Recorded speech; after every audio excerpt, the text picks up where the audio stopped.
Hi guys, this is Dave from Know Your Wellbeing, and I'm going to talk with you today about the Triad of Health. Before we focus on that though, just so that you can get a better idea as to exactly what I'm talking about, I think everyone's heard of a fire triangle before, and it's obviously what firefighters use.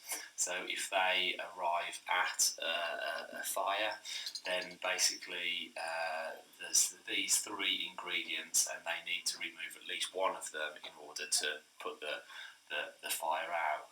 So you've obviously got the fuel, the oxygen, and the heat. So all three of them are required in order to create a fire. So we all have probably heard about that and come across it before. Well, a similar sort of approach really with our health and with our goals. So if someone has got a goal of they wanting to lose weight, or they want to transform their fitness levels, we would always sort of refer back to the sort of Triad of Health. And what that sort of shows us is that for any goal, as I say, whether it's health, body transformation, fitness, whatever it is, there's a physical component to it, there's a psychological component to it, and there's a sort of physiological or biochemical component to it.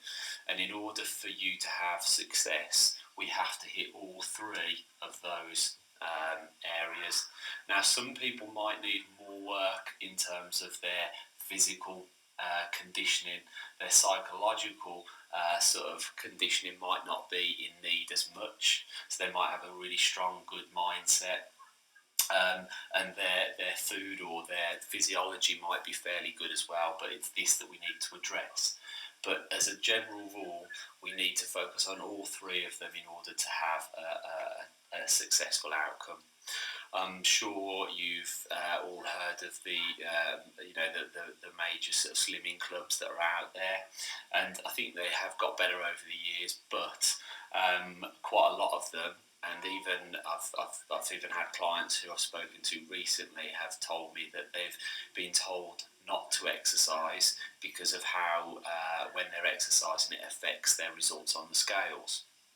Obviously, that's completely ridiculous to sort of look at it in that way, and that's one of the reasons why we don't use scales. We focus on other factors to monitor and measure progress.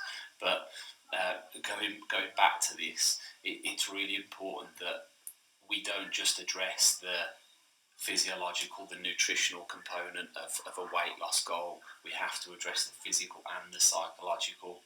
And from my experience, I would probably say this is the psychological component is probably the weakest link in most sort of programs and offerings out there. So, everyone really knows they need to be eating better, they know that they need to be exercising more, but the mindset is like the real missing sort of link. And if you're not focusing on the psychological component, your chances of success are really significantly reduced. A nice sort of way of looking at mindset is to think of it as a garden, and most people have got lots of weeds that have grown in their mindset garden, and these weeds are damaging to their success, damaging to their progression, to their motivation. We've all got lots of negative sort of stories going on in our head and reasons as to why we justify the way things are. So it's really important that the mindset is dealt with. And for me, again, for the reason why most people fail and why most people struggle to get the real results they want, it does largely come down to mindset, and they're all interlinked. As I've just said, you can't separate them out. So we could say that someone that's got a food issue, say for example they're eating too much food, eating far too many calories, drinking far too much, there will definitely be a psychological component to why they're doing that. So although we might try and say, okay, you need to start eating better, you need to start eating more salads, you need to reduce the amount of alcohol that you've got going on, that's the symptoms. Yeah, the actual problem is at this point here, and that's what we've got to address. That's what we've got to work to. Likewise, we could sort of play around with this and sort of say, okay, a physical problem could be related to a food intolerance, a biochemical imbalance. So, for example, if someone's consuming too much wheat and gluten in their diet, that could have a knock-on effect to their digestive system, which could then have a knock-on effect to the muscular system as well, and inhibit muscles from working and functioning the way that they ideally should. So a physiological problem could manifest as a physical problem as well. A food irritant or something like that could cause a leaky gut syndrome. So as you can see, they're all interlinked.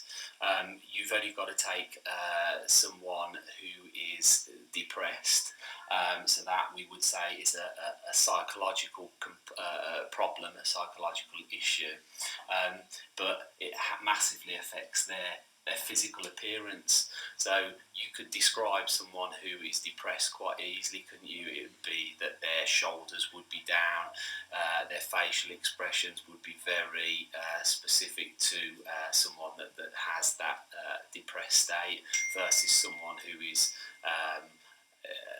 not depressed. Their posture is going to be completely different, their appearance, everything will be completely changed.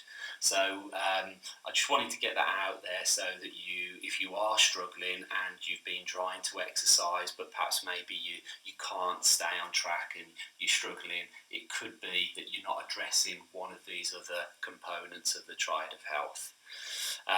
As I say in one of my other videos the other day, we're offering free consultations. So if you are in need of extra help, this is the week to get in contact, where we can sit down and we can discuss your needs in more detail, and I can offer you sort of a lot more advice and guidance from there.